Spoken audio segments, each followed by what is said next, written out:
지난주에 광야에서 일어났던 이스라엘의 최대의 반란 사건에 대한 이야기를 했습니다. 고라가 250명의 지도자들을 이끌고 그들을 선동하여서 당을 만들고 모세와 아론을 대항해서 반란을 일으켰습니다. 그 반란의 내용이 이런 겁니다. 왜 모세만 최고의 지도자가 되어야 하는가? 왜 아론과 그의 아들들만 제사장을 할 수 있는가? 능력이 있고 똑똑한 사람이면 누구나 할 수 있어야 하는 것이 아닌가? 모세와 아론은 하나님의 말씀이란 이름으로 그들이 우리를 마음대로 지배하려고 한다, 이런 말로 선동을 했습니다. 들어보면 그럴싸한 이야기입니다. 고라가 백성을 선동할 때 이용했던 설득의 논리가 또 두 가지가 있었다고 했습니다. 지난주에 설명했던 것처럼 첫 번째는 만인 제사장설이 첫 번째고, 두 번째는 다수결의 원리였습니다. 내용이 이런 겁니다. 모세와 아론뿐만 아니라 우리 모두도 거룩한 하나님의 백성이다. 그럴싸합니다. 또 많은 백성이 원한다면, 많은 백성 다수결이 원한다면 얼마든지 지도자를 바꿀 수 있는 거 아닌가? 어떻게 생각하면 그럴싸합니다. 이단이란 뭐냐면, 이단이란 한자로 다를 이 끝단, 뭐가 달라요? 끝이 다른 게 이단입니다. 처음에는 잘 몰라요. 그럴싸합니다. 양쪽 다 만능 전통이나 이단이나 그럴싸해요. 근데 쭉 가다 보면 어디서 차이가 나요? 끝에 가보면 결론을 뒤집어서 엉뚱한 결론을 내는 게 이단입니다. 처음부터 틀리면 누가 따라가겠어요? 안 따라가겠죠. 처음부터 확연히 마귀가 마귀 형상을 하고 따라오면 누가 그 마귀를 따라가겠어요? 마귀가 천사의 모양으로 나타나서 다가오니까 이게 천사인갑다고 따라가다 보는데 나중에 마귀였던 겁니다. 처음은 다르지 않아요. 맨 마지막 끝이 다른 게 이단입니다. 고라의 선동이 너무 설득이 있었어요. 설득력이 있었습니다. 그래서 많은 이스라엘의 유명한 지도자들이 선동이 되었고, 심지어 이스라엘 백성들도 상당수 고라의 논리에 빠져 들어갔습니다. 왜? 자기 눈에 보기 좋은 대로. 하나님의 뜻을 따르는 것은 너무 답답해요. 하나님의 뜻을 정했어요. 하나님이 이스라엘 백성의 지도자로 누구를 정했습니까? 모세를 정했고 아론을 제사장으로 정했습니다. 자기들이 한다는 게 아니라 하나님께서 정하셨어요. 근데 하나님이 정하신 거에 대해서 자기들은 받아들이기 힘들대요. 뭐 하기 원해요? 능력 있는 사람, 똑똑한 사람. 누가 제일 똑똑했을까요? 고라가 보니까, 자기가 보니까 모세 아론은 뭐예요? 별것 아닌 것들이 사촌이라니까요. 지내 보니까 별것 아닌데 내가 더 똑똑한 것 같은데 나는 할 수 없고 누구만 할 수 있어요? 모세 아론만 하는 게 매우 못마땅했다는 겁니다. 하나님 중심이 아니라 사람 중심으로 움직이고 싶어요. 지난주에도 설명했지만 사람 중심의 총화가 뭐라고요? 바벨탑이라고 했어요. 바벨탑은 인간 중심의 인간이 모아놨던 욕망의 최종판이 바벨탑입니다. 사람들은 이렇게 생각합니다. 내가 바벨탑을 쌓아서 천국을 만들 수 있다, 이렇게 생각해요. 과연 바벨탑을 쌓으면 내가 원하는 대로, 내가 원하는 방식대로 열심히 그걸 쌓아나가면 천국이 될 수 있을까? 천국이 되지 못합니다. 바벨탑을 쌓아서는. 왜냐하면 바벨탑의 뿌리는 근본적으로 하나님에 대한 불순종에서 시작하기 때문에.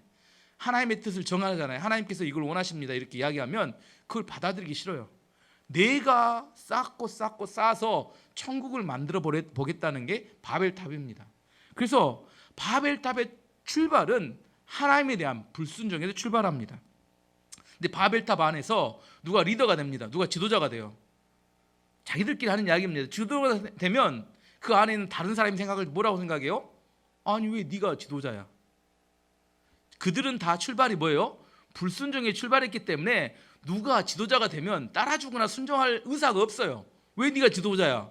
내가 너보다 나은 것 같은데. 그래서 반역과 반역이 일어나고 다툼과 다툼이 일어나는 게 바벨탑 안에서 일어나는 사건이고, 결국 스스로 자멸합니다. 이게 나라를 만든 게 어떤 나라라고요? 북이스라엘이라겠죠. 북이스라엘은 하나님께서 이스라엘의 왕을 누구로 세우셨어요? 어느 집안이 계속 왕을 할 것이다? 다윗의 집안이 왕, 이건 하나님께서 정하신 겁니다. 다윗의 집안과 그 아들들에게 하나님께서 대대로 왕을 하게 만드셨어요. 근데 이게 마음에 들지 않습니다. 왜? 다윗의 집안, 유다 지파 다윗의 집안이 왕을 해야 돼. 이런 발상을 한 게 북이스라엘 건국했던 여로보암. 내가 더 똑똑한 것 같은데. 그래서 여로보암이 나라를 만든 게 북이스라엘입니다. 그런 욕망을 가졌던 북쪽의 10개의 지파를 모아가지고 나라를 만들었어요. 그 결과가 뭐였어요? 200년 동안 9번의 쿠데타로 계속해서 전쟁과 전쟁 싸움과 싸움을 통해서 결국은 스스로 자멸하고 말았습니다. 아시겠죠? 인간 중심이라는 게 불순종에서 시작됐던 바벨탑과 북이스라엘은 인간 욕망의 총화였고 그 결과는 결국 스스로 자멸하는 것뿐입니다. 반면에 하나님의 나라, 예수님이 통치하시는 하나님의 나라는 왜 영원할까? 왜냐하면 하나님의 나라, 예수님의 나라에 통치하는 나라의 특징은, 뿌리는 뭐냐면 순종에서 출발하기 때문입니다. 예수님께서 겟세마네 동산에서 이렇게 기도합니다. 내 뜻대로 마옵시고, 누구의 뜻대로요? 아버지의 뜻대로 되기를 원합니다. 십자가는 순종의 상징적인 장면입니다. 인간적으로 죽고 싶지 않아요. 예수님도 그 십자가는 피하고 싶습니다. 하지만 내 뜻대로 말고 아버지의 뜻대로 되기를 원한다는 것이 십자가입니다. 그래서 하나님의 나라가 이루어지는 근본 뿌리는 뭐냐면 순종에서 출발합니다. 예수님께서 하나님께 순종했기 때문에 예수님을 따르는 모든 사람은 예수님께 순종하는 것을 배우게 돼요. 예수님을 보고 따라가면, 나는 예수님을 따라가는데 순종을 안 해요. 그러면 예수님 따라가는 거 아닙니다. 예수님은 순종의 상징적인 사람이고, 그래서 하나님께서 예수님을 통하여 하나님의 나라를 만드신 겁니다. 그래서 우리도 예수님을 따라가는, 예수님의 제자가 되면 뭐예요? 너희가 제자가 되기를 원하면 자기를 부인하고 자기 십자가를 지고 나를 따를 것이다. 이게 순종이 그 나라의 근본적인 운영의 원리입니다. 그렇기 때문에 예수님께 우리가 순종하고 또 따라온 사람 순종하다 보면 이 나라는 영원할 수밖에 없습니다. 만약 불순종하는 사람이 끼게 되면 결국은 불순종하는 사람은 떨어져 나가게 되어 있습니다. 그 나라는 순종하는 사람을 통해서 계속해서 영원히 이어져 가기 때문입니다. 순종을 기반으로 하지 않은 공동체는 반드시 안에 들어가 보면 다투고 싸웁니다. 왜 다투고 싸울까? 왜 그래요? 순종이 없기 때문에 다투고 싸우는 겁니다. 하나님의 권위를 인정하지도 않고 하나님의 뜻도 인정하지 않으면 다투고 싸우게 됩니다. 교회의 리더는 어떤 사람이 교회 리더가 돼야 될 것이냐? 교회 리더는 반드시 하나님의 뜻에 순종하는 사람이 교회 리더가 되어야 합니다. 성도들은 누구를 따라가야 될 것이냐? 어떤 사람이 막 의견이 달라면 누구를 따라가냐면 하나님의 뜻에 순종하는 사람을 따라가는 게 맞습니다. 하나님의 나라입니다. 그게 교회입니다. 그래서 이게 하나님께서 권위와 질서를 어떻게 만드냐면 순종을 통해 만듭니다. 담임 목사가 하나님 앞에 순종하는 사람이 되어야 돼요. 아니면 곤란합니다. 그리고 따라온 성도들이 그 담임 목사에게 순종합니다. 이걸 순종하는 게 인간적으로 순종하는 게 아니라, 왜 이런 순종의 체계를 만들었느냐? 하나님께서 말씀으로 통치하기 위해서입니다. 하나님께서 말씀으로 이렇게 목사님에게 말씀을 줍니다. 그리고 순종해요. 그리고 그 말씀을 선포하며 성도들이 따라가요. 하나님께서 말씀으로 교회를 다스리기 위한 방법이 순종의 체계를 통해서 교회를 다스리기를 원하시는 겁니다. 담임 목사가 마음대로 해먹기 위해서가 아니라 순종이 있을 때 하나님의 말씀으로 그 공동체를 이끌어가고 통치할 수 있기 때문입니다. 오늘 반면에 하나님의 통치에 반란을 일으켰던 고라, 다단, 아비람, 온, 이 사람들이 이거 근본적으로 모세와 아론의 반란을 일으킨 게 아니라 하나님의 통치 방법, 이스라엘 백성들을 운영하는 방법, 하나님의 말씀으로 운영하는 여기에 반란을 일으켰기 때문에 하나님이 이들을 징계하셨습니다. 아까 말했던 4명의 그 주동자들은 어떻게 됐어요? 주동자와 가족들과 온 재산이 땅에 잠겨버렸죠. 이게 땅에 묻어버렸습니다. 250명의 지도자들은 어떻게 됐어요? 그들은 하늘에서 불이 내려서 태워져서 죽었습니다. 이 정도 되면 또 백성들이 따라야 되는데 고라당의 논리에 너무 또 심취해서 따라하던 사람들은 또 그들을 또 모세와 아론 죽였다고 또 난리 피우다가 어떻게 돼요? 그날 하나님의 재앙으로 하루에 14,700명이 죽었습니다. 아론이 만약에 죄 씻는 예식을 하지 않았다면 다 죽었을지도 모릅니다. 여기서 생각해 볼 수 있는 것은 하나님의 심판이 분명히 진행되고 있음에도 불구하고 이스라엘 백성들이 회개하지 않고 계속해서 대항하고 이렇게 반항했던 이유는 뭘까? 그렇잖아요. 지금 계속 지도자부터 죽어가잖아요. 근데도 계속해서 반항을 해요. 왜 그랬을까요? 이 고라가 심어준 논리가 너무나 설득력이 있었다니까요. 아까 제가 처음 이야기했던 것처럼 그 이야기를 들으면 마음이 심쿵해요. 그래, 왜 하나님이 정해준 대로 그런 사람들만 해야 돼? 우리가 똑똑한 사람, 괜찮은 사람 뽑아갖고 우리가 어떤 나라를 만들든지 공동체를 만들면 될 거 아니야. 이렇게 생각했다는 거예요. 이단에 빠진 사람, 잘못된 사상에 물든 사람, 절대로 설명해서 벗어나지 못하더라는 겁니다. 안 바뀌어요. 생각이 안 바뀝니다. 심지어 심판을 당함에도 불구하고 굳이 그 길을 계속 갑니다. 주일에 제가 설명드렸던 것처럼 바리새인들이 새로운 기적, 표적을 보여달라, 새로운 표적을 보여주면 따라갈 것 같아요? 그렇지 않다. 왜냐하면 자기들의 이익에 눈이 멀었기 때문에 새로운 표적을 보여줘도 예수님 믿지 않습니다. 기적만 보여주면 믿을 것 같잖아요. 여러분도 여기서 막 하늘에 불이 내리고 막 그러면 이렇게 하나님 믿을 거, 죽은 사람이 살아나면 믿을 것 같잖아요. 그렇지 않습니다. 성경에서 믿음은 어떻게 생긴다고 그래요? 믿음은 봐서 생긴 게 아니라 믿음은 하나님의 말씀을 들을 때 생긴다고 분명히 말합니다. 로마서 10장 17절 이렇게 말합니다. 그러므로 믿음은 들음에서 나며 들음은 그리스도의 말씀으로 말미암느니라. 성경은 뭐라고 해요? 우리는 보고 따라가는 존재가 아니에요. 믿음은 뭐 할 때 생겨요? 들을 때 생깁니다. 하나님의 말씀을. 기적 한번 보면 내가 믿겠다. 절대 그렇지 않습니다. 기적 보고 나면 금방 지나가면 금방 사라져버리고 맙니다. 대표적인 예가 누가복음 16장에 보면 거지 나사로와 부자 이야기가 나옵니다. 거지 나사로는 죽어서 천국에 가서 아브라함의 품에 안겼습니다. 근데 부자는 지옥의 구덩텅이에 떨어졌어요. 부자가 아브라함을 바라보고 요청합니다. 죽었던 나사로를 다시 살려서 우리 형제들에게 데리고 가서 다시는 그 형제들이 지옥에 오지 않도록 해주세요. 이렇게 이야기했어요. 그때 아브라함이 이렇게 부자에게 말합니다. 누가복음 16장 27절 31절까지. 이르되 그러면 아버지여 구하노니 나사로를 내 아버지의 집에 보내소서. 내 형제 5이 있으니 그들에게 증언하게 하여 그들로 이 고통받는 곳에 오지 않게 하소서. 아브라함이 이르되 그들에게 모세와 선지자들이 있으니 그들에게 들을지니라. 이르되 그렇지 아니하니이다 아버지 아브라함이여, 만일 죽은 자에게서 그들에게 가는 자가 있으면 회개하리이다.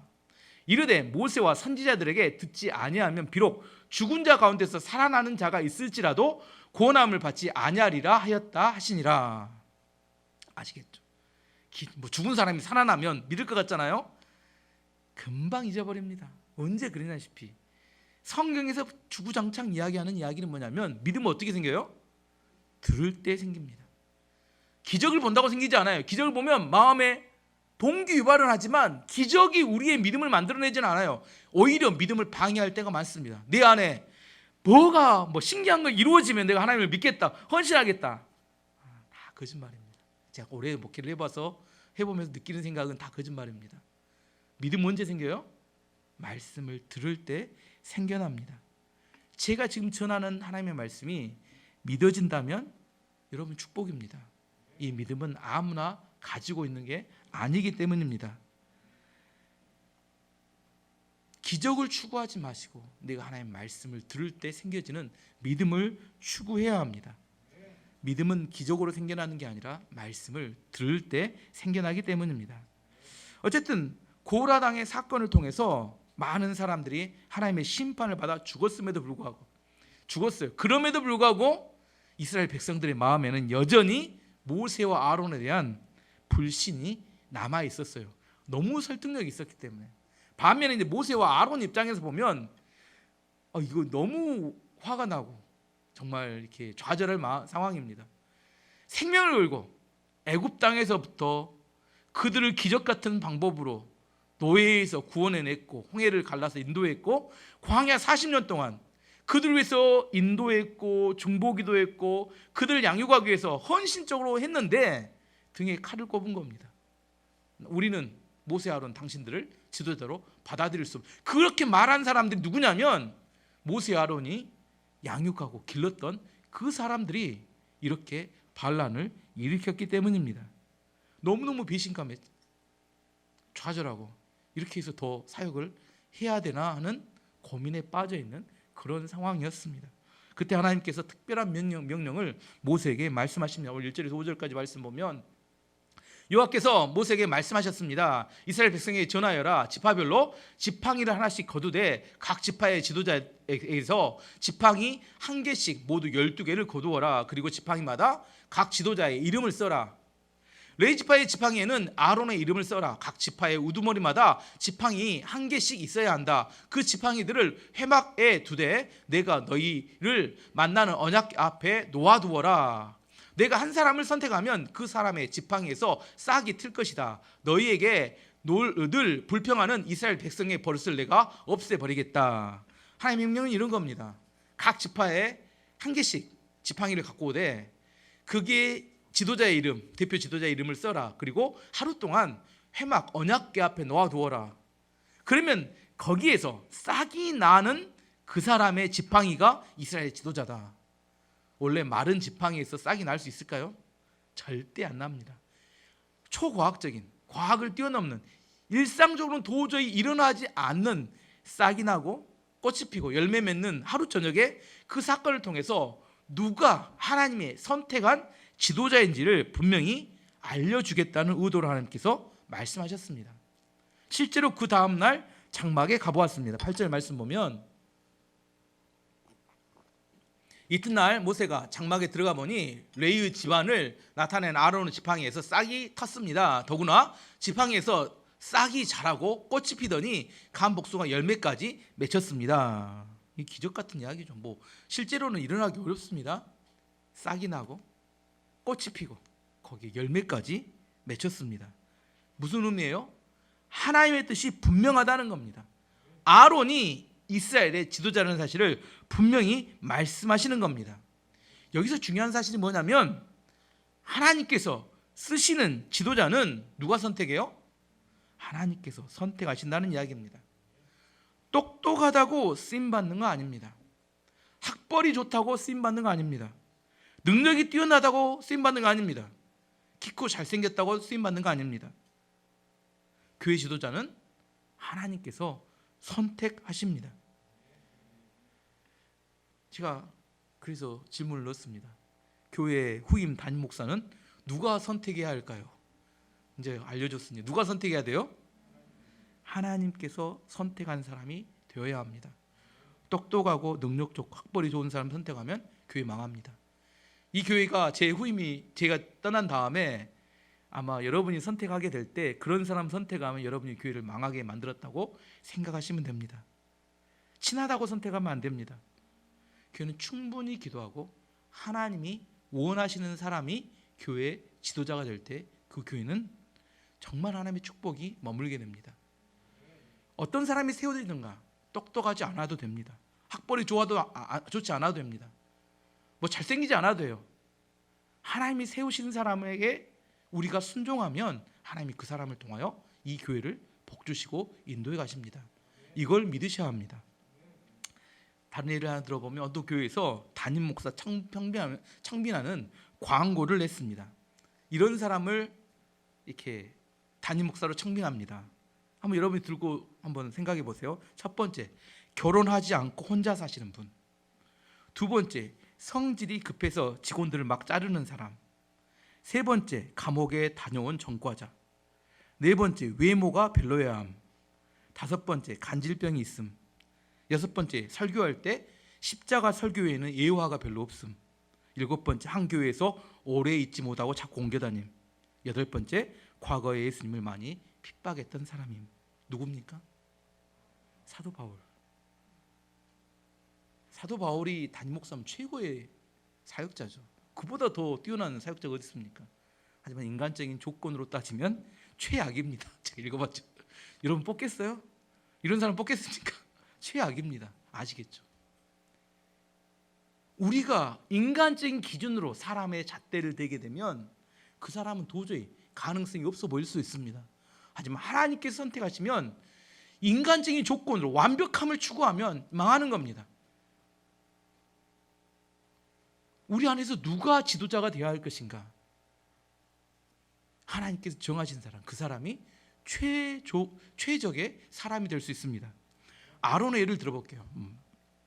아론이 이스라엘의 대제사장으로 합당한 조건을 가진 사람이었습니까? 절대 아닙니다. 아론은 매우 우유부단한 사람이었습니다.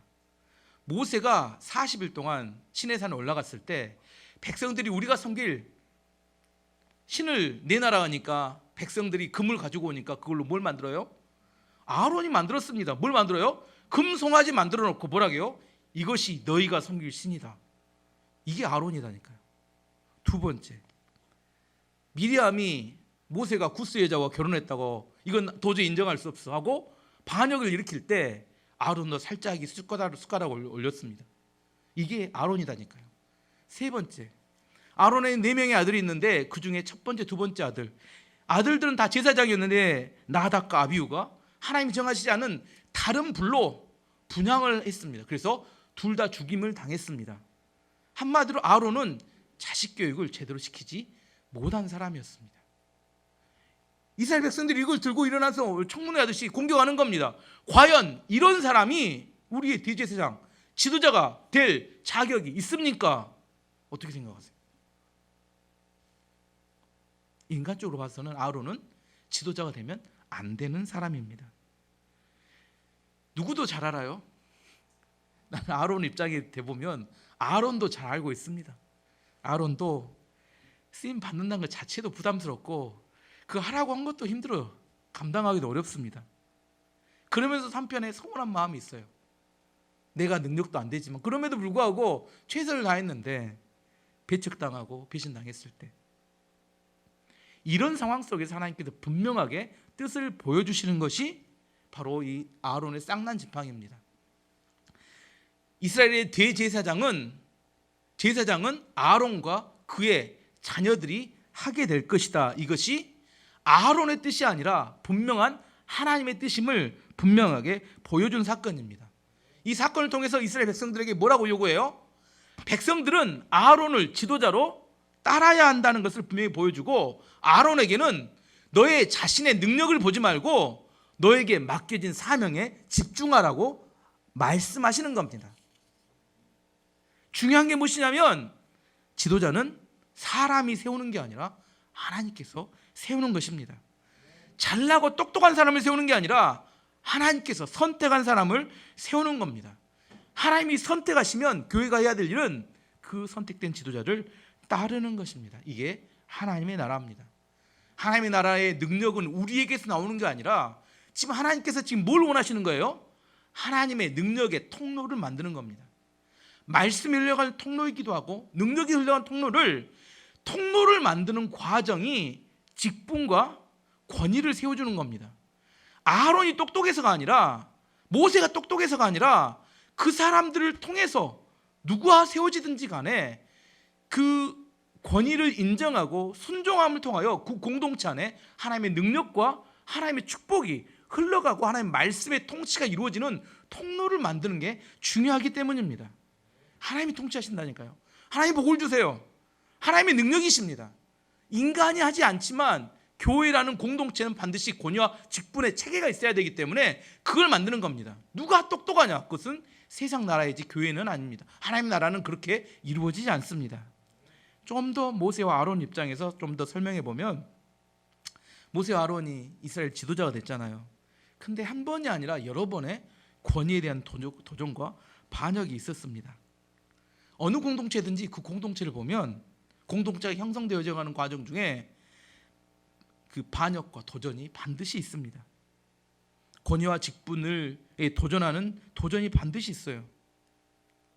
그 힘들죠. 사실 지도자 입장에서는 그런 도전이 있는 것에 굉장히 부담스럽고 힘듭니다. 왜 힘드냐면 나도 내 자신을 알기 때문에 내놓을 만한 인간은 아무도 없습니다. 인간은 죄인이에요. 세상에 제일 하기 힘든 일, 직업으로 따지면 목회자는 인간이 할 수 없는 일입니다. 할 수 없어요. 여러분이 겉으로 그럴싸해 보이지만 아무것도 아닙니다. 왜냐하면 인간은 죄인이기 때문에. 인간이 이 일을 감당하려고 하면 감당할 수 없습니다. 하나님께서 하라고 주신 사명 때문에 가는 거지, 내가 이걸 해야 되겠다, 아유, 못합니다. 왜냐하면 많은 사람들이 자기 자신의 생각과 잣대를 가지고 들이대면 어느 것 하나 자신 있게 내놓을 수 있는 게 아무것도 없습니다.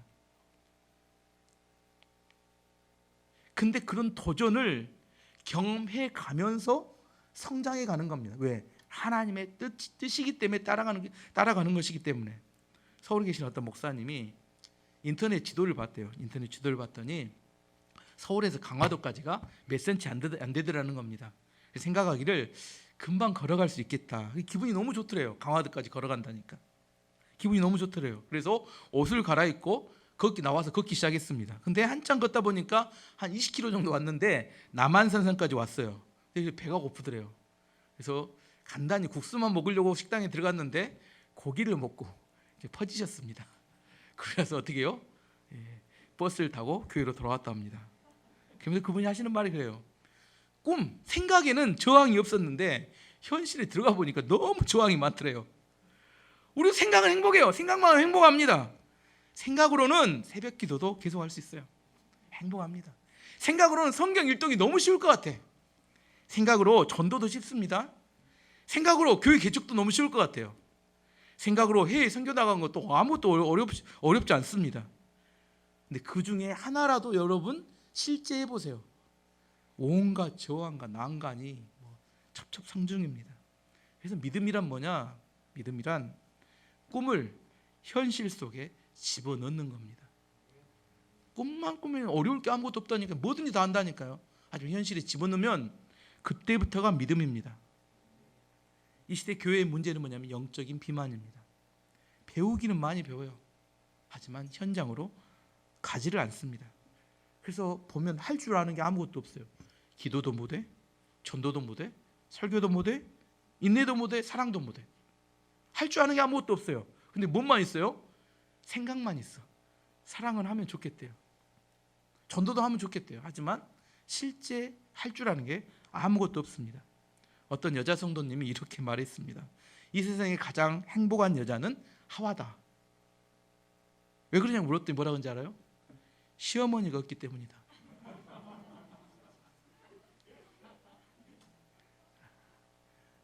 현실을 피해가면 행복하고 좋을 것 같아요.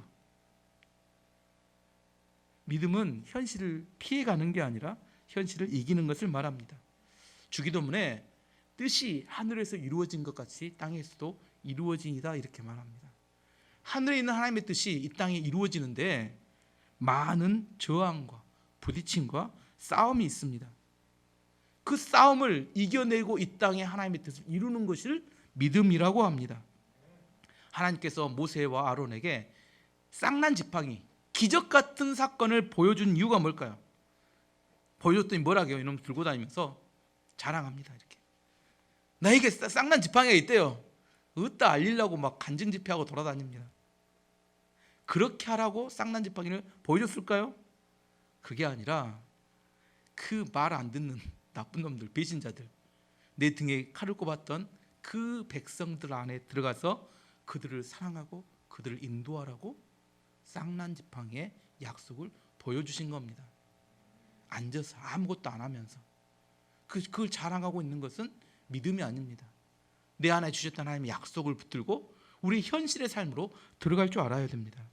어떤 인도 선교사님의 편지 있었는데 그 지역에 선교를 하러 갔더니 그 동네 사람들이 몰려와서 선교사님을 자꾸 두드려 패더래요. 그래서 생각하기를 주님을 위한 고난이다 하고 기쁨으로 받아들였다고 합니다. 자꾸 와서 때리는데, 근데 그 다음에는 더 심한 것이 뭐냐면 선교사님 사모님을 와서 두드려 패더래요. 그것도 감당하기 어렵는데 가장 힘들었던 것은 자기 아이들을 와서 이렇게 두드려 패더래요. 그래서 선교사님이 편지에 이렇게 썼습니다. 너무너무 힘들어서 이제 그만했으면 좋겠어요. 이렇게 썼답니다. 그러나서 그런 중에 그 마을에서 제일 핍박이 심했던 사람이 해필이면 교회 옆으로 이사를 온다는 소식을 들었습니다. 앞으로 얼마나 더 심한 핍박을 당해야 될까? 긴장하고 교회에서 기도하고 있는데 하나님이 이런 마음을 주시더래요.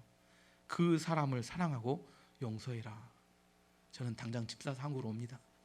저는 안 될 것 같아요. 저는 안 될 것 같아요. 아무리 생각해도 그건 안 될 것 같아요. 근데 이분은 그 이야기를 하나님의 뜻으로 생각하고 받아들였습니다. 그리고 그 사람이 이사 오는 날 그 사람이 찾아가 손을 잡고 나는 여전히 당신을 사랑합니다. 이렇게 이야기했더니 그 사람이 손을 뿌리치면서 울면서 가더랍니다. 그 사람이 왜 울었는지는 잘 모르겠대요. 복음 때문에 변한 건 아니지만. 그래서 선교사님이 이런 생각을 했답니다. 핍박을 당하는 사람도 힘들지만 핍박하는 사람도 나름대로 힘드는구나. 울고 가는 거 보니까. 그 선교사님에게 후에 다시 편지가 한 번 더 왔습니다. 죄송합니다. 여전히 부응하지 못해서 죄송합니다. 여전히 우리 교회는 8명밖에 없습니다. 그러나 기도해 주십시오. 가장 핍박했던 그 사람이 교회에 나와서 세례받는 것이 우리의 기도 제목입니다. 그 후에 어떻게 됐는지 몰라요. 이게 보면 이게 믿음인데 우리는 믿음 생각하면 8명이 800명이 되고 이걸 믿음이라고 생각하잖아요. 하지만 우리의 현실의 삶은 이만큼 처절하고 힘이 듭니다. 눈물을 흘리고 간 사람이 믿는 게 아니다니까요. 뭐예요? 그 교회의 기도 제목은 그 사람의 약간의 변화를 보면서 그 사람이 변화되어서 예수님 믿는 것이 기도 제목이 기도 제목. 교회 온 것도 아니고 그냥 기도 제목일 뿐이다. 너무 이렇게 신락 같은 희망을 가지고 그걸 기도하고 있다니까요. 하지만 포기하지 않고 그 자리에서 하나님의 은혜를 기대하면서 버티는 것, 이걸 믿음이라고 한다니까요. 믿음이라는 히브리어는 에무나인데 원어의 의미는 버티다, 견디다입니다. 믿음이 있는 사람은 뭐예요? 버티고 견딥니다. 도망치지 않습니다. 하지만 믿음이 없는 사람은 도망치는 겁니다. 왜 도망쳤을까? 믿음이 없기 때문에 도망친 겁니다. 아론의 쌍난지팡이는 모세와 아론에게 보여준 하나님의 약속입니다. 내가 너를 선택했다는 하나님의 사인입니다. 그 하나님의 사인과 약속을 붙들고 백성들 사이로 들어가서 처절하고 힘들지만 그 안에서 버티고 견디고 인내하며 하나님의 뜻을 이루어가는 것, 이것을 원하시는 하나님의 뜻이 담겨 있는 겁니다. 그 사람이 이스라엘의 지도자입니다. 세 번째로 한 가지만 더 살펴보면 누구나 사람은 실수하고 넘어질 수 있습니다. 근데 실수하고 넘어질 때 두 가지 분류의 사람이 있어요. 실수하고 넘어질 때 너무 좌절해서 아예 그냥 생각하지 않는 사람이 있고, 실수와 좌절을 통해서 그 다음을 배워서 변화하는 사람이 있습니다. 시험을 보면 학생들에게 시험 보면 꼭 틀린 문제 또 틀린다고 하죠. 왜 틀린 문제 또 틀려요? 항상 틀린 문제 또 틀립니다. 왜냐하면 오답 노트를 안 만들기 때문이에요. 내 안에 저장되어 있는 잘못된 개념과 생각이 있는데 그걸 바꾸기 위해서는 반드시 의지를 가지고 틀렸다는 사실을 알고 의지를 가지고 내 삶을, 지식을 바꿔 나가야 합니다. 오답 노트가 있어야 돼요. 우리 인생도 마찬가지입니다. 꼭 사람이 넘어진 자리에 또 넘어져요. 실수하는데 또 실수합니다. 안 하려면 어떻게 해야 돼요? 오답 노트가 있어야 된다니까요. 내 안에 넘어진 그 자리 있잖아요. 그것을 적어야 합니다. 왜 넘어졌는지 생각해 봐야 돼요. 그리고 내가 다시 넘어지지 않기 위해서 수정해야 합니다. 고라당의 사건으로 이스라엘 백성들이 반역을 일으켜서 심판을 받고 난 다음에 하나님께서 두 가지 오답 노트를 작성하도록 했습니다. 첫 번째는 뭐냐면 250명의 지도자들이 가져왔던 향로를 다 합쳐가지고 뭘 만들라고 했냐면 번제단에 뚜껑을 만들라고 이야기했습니다. 민수기 16장 39절 40절 말씀 보면, 그리하여 제사장 엘리야셀은 향로들을 다 거둬들였습니다. 그것은 불에 타 죽은 사람들의 것을 가져온 것입니다. 엘리야셀은 향로들을 망치로 두들겨서 편 다음에 그것으로 제단을 덮었습니다. 이렇게 두들겨 펴서 제단을 덮은 향로는 이스라엘 백성에게 이 사건을 기억나게 하는 물건이 되었습니다. 곧 아론 자손이 아닌 다른 사람들은 여호와 앞에 향을 피우러 나올 수 없다는 것을 기억시켜 주어 고라와 그를 따르는 사람들처럼 죽지 않게 하려는 것입니다. 엘리야셀은 여호와께서 모세를 통하여 명령하신 대로 했습니다.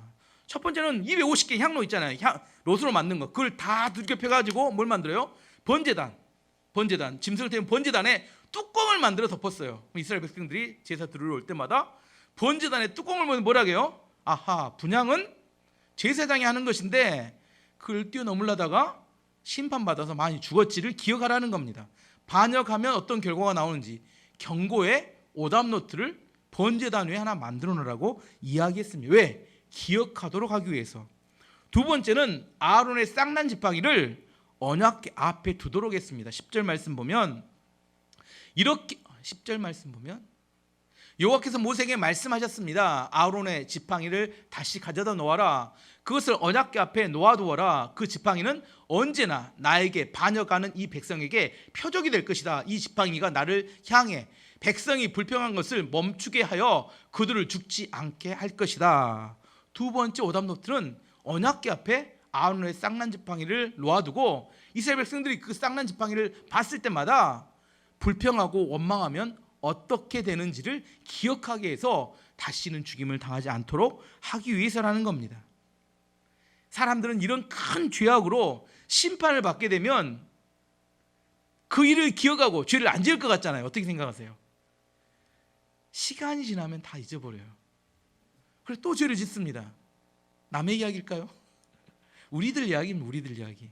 그래서 중요한 사건, 좋은 일이든 나쁜 일이든 좋은 일은 기념비를 세워서 기억하게 하고 나쁜 일도 기억할 수 있는 어떤 기념물을 놔둬서 우리 안에서 좋은 것은 계속하고 나쁜 것은 하지 않도록 그런 장치를 해둬야 합니다. 그러면 구약에는 아까 말했던 그 언약궤 뚜껑이나 그다음에 아론의 쌍난 지팡이 이것이라면 신약에 와서 이런 기억하게 하도록 하기 위해서 하나님께서 만들어 놓은 장치가 뭘까요? 신약에서 뭐예요? 하나님의 말씀입니다. 아시겠어요? 구약에는 그런 물건이었지만 신약에 하나님께서 말씀을 통해서 어떻게 했으면 망했는지 다 기록되어 있잖아요. 어떻게 하면 하나님께 복을 받았는지 성경에 수없이 많은 기록들이 있잖아요. 그 오답노트가 뭐예요? 우리 인생에 주어진 오답노트가 바로 역사를 통해 관통하는 하나님의 역사가 어떻게 일어나는지 성경 말씀인 겁니다. 성경 말씀을 통해서 하나님이 어떻게 역사하시고 일하시는지에서 기억나게 하고 내 생각이 아니라 하나님 중심으로 살도록 만들어주는 겁니다. 내일처럼 성경을 읽지 않는 사람의 비전은 믿을 수가 없습니다. 왜냐하면 사람은 자기 중심적이기 때문에 말씀을 떠나게 되면 반드시 자기 중심적으로 자기 생각으로 모든 것을 대체해버립니다. 자기 생각에는 하나님 말씀대로 가는 것 같지만 잘못된 경우가 대부분입니다. 내 생각대로 가지 하나님 말씀이 아닌 경우가 많아요. 내 야망과 내 꿈을 위해서 살아갑니다. 번제단 위에 뚜껑을 덮으라고 했던 것처럼 언약궤 앞에 아론의 쌍난 지팡이를 놓아두라고 했던 것처럼 하나님 말씀을 읽고 살아야 내가 감사와 은혜 가운데 살아갈 수 있습니다. 말씀을 떠나게 되면 금방 스물스물 뭐가 올라와요? 내 마음 안에 있는 욕망이 나를 지배하게 됩니다. 잊어버려요. 하나님께서 무슨 일을 하셨는지. 아론의 쌍난 지팡이 이 사건도 오늘 설교하니까 기억나는 거지 지나가면 불평과 반역의 대열에 우리도 설 수 있습니다. 고라는 뭐라고 해요? 교회를 위해서 하나님의 영광을 위해서 우리가 반역을 해야 된다 이렇게 선동하기 때문입니다. 마지막으로 이스라엘 백성들의 마지막 반응, 이 사람들이 진짜로 회개했다는 사실을 알 수 있는 게 오늘 12절 13절 말씀입니다. 이스라엘 백성이 모세에게 말했습니다. 우리는 죽게 되었어. 망하게 되었어. 우리 모두가 다 망하게 되었어. 여호와의 성막에 가까이 가는 사람은 모두 죽으니 우리는 다 죽게 생겼어. 옛날부터 하나님 죽이려고 달라들었죠. 누가 막았어요? 모세가 중보기도해서 이거 막은 거지. 근데 언제 깨달아요? 한참 있다가 이게 좀 이렇게 뭐예요? 낮에 재밌는 이야기를 해줬더니 저녁에 집에 가서 웃는 사람처럼 지금 뭔 이야기를 지금 하나님께 진행하고 있는 이야기가 진작 죽이려고 하나님께서 작정하셨는데 그때는 못 깨닫고 언제 깨달아요? 이제 나중에 깨닫고 보니까 어떻게 돼요? 등골이 오싹합니다. 막 찌릿찌릿해요. 이제 난리 났습니다. 그때 죽게 되었다고 난리 납니다. 좀 빨리 깨닫지. 우리 인생에 정말 회개할 것이 있으면 빨리 깨닫는 게 주일날 제가 설교했죠. 설교 제목이 뭐였어요? 아직도 깨닫지 못하느냐. 이 깨달으면 좋은데 못 깨닫고 계속해서 반역을 하다가 이게 비극의 원인입니다. 빨리 깨달으면 좋은데 끝까지 버티고 거짓 부렸던 사람 다 죽었습니다. 그래도 다행인 것은 마지막에라도 이들이 깨달았기 때문에 하나님께서 이들을 하나님 백성으로 인정하고 이끌어 가시는 겁니다. 오늘 말씀의 결론을 맺도록 하겠습니다. 오늘 세 가지인데, 첫 번째, 지도자는 하나님께서 세우십니다. 똑똑하고 능력 있다고 지도자가 되는 게 아닙니다. 또 능력이 없다고 지도자가 못 되는 것도 아닙니다. 하나님께서 정하신 그가 지도자입니다. 그리고 그를 통하여 하나님은 일하십니다.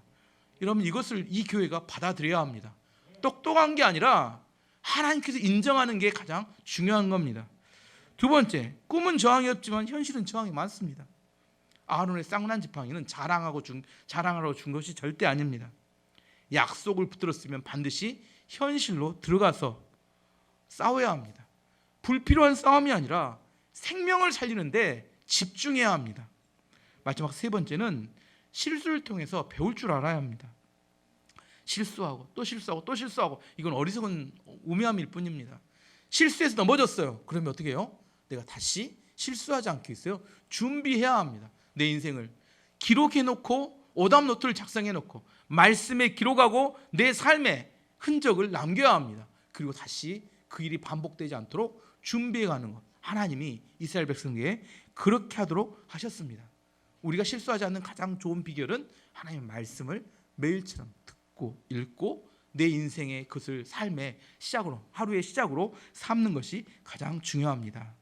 오늘 또 우리 가운데 이 말씀처럼 또 오늘 나왔던 것처럼 하나님께 지혜를 얻는 그런 시간이 되기를 원합니다.